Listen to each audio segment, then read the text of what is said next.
Começou. Essa daqui é a BR que vai...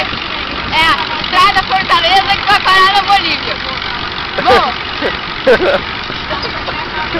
Bom, aqui vocês estão vendo, é uma região pouca asfaltada. O único asfalto que tem ali é a lama, que nem vocês estão vendo ali, é a lama.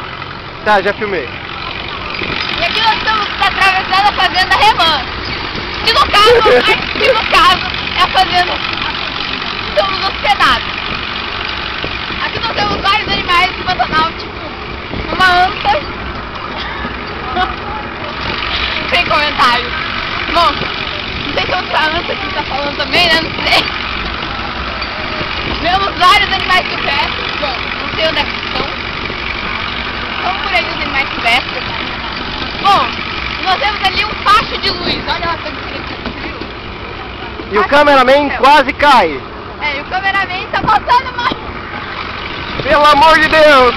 Vai tremer assim. Guilherme, chega, pelo amor de Deus.